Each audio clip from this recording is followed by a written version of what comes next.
ეს კადრები ინტერნეტ სივრცეში ერთ-ერთი YouTube არხით გავრცელდა. რუსი ბლოგერი და მოგზაური თავის ვიდეობლოგში აფხაზეთზე საუბრობს, რომლის ერთ-ერთ მონაკვეთში ავტორი ბედიის ტაძრის ეზოში იმყოფება. გადაღებულ კადრებში კარგად ჩანს ტაძარიც და მისი მიმდებარე ტერიტორიაც. რთულია საყურებლად, როგორ მდგომარეობაშია ქართული არქიტექტურის სიდიადითა და მნიშვნელობითაც უთვალსაჩინო ეს ძეგლი, რომელიც გაერთიანებული საქართველოს პირველმა მეფემ ბაგრატ მესამემ ააგო და შექმნა საყდრად საეპისკოპოსოდ.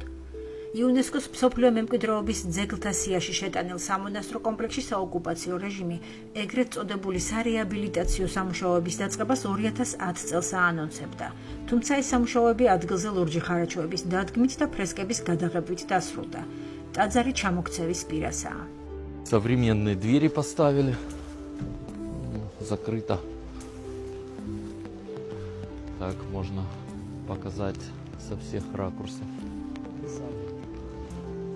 Да, внутри реставрация. Сколько здесь тоже резных фрагментов разрушенных. Ведь это камень цельный, я так понимаю, не бетон. Это все чем-то вырезали.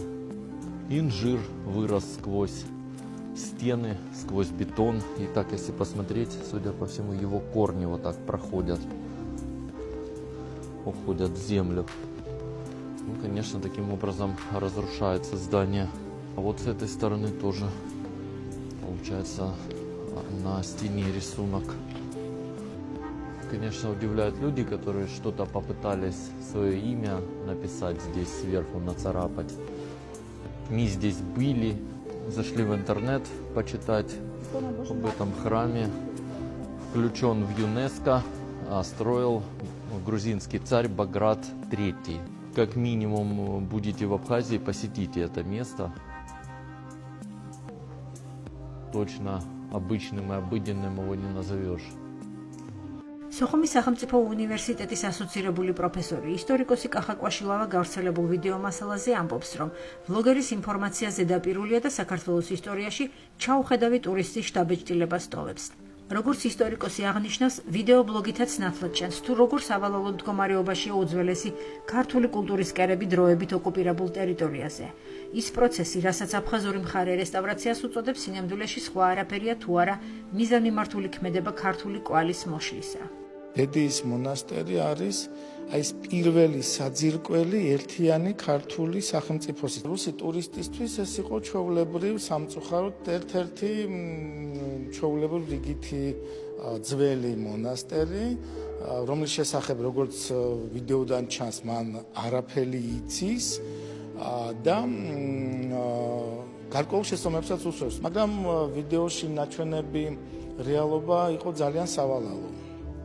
მონასტერი ისაც მძიმე მდგომარეობაში იყო, აქ ახალი არაფერი არა. საოკუპაციო და სეპარატისტული ხელისუფლება ცდილობს ეგრეთ წოდებული რესტავრაციის განხორციელებას და რესტავრაციის შედეგები ჩვენ ვიცით როგორია, ხო?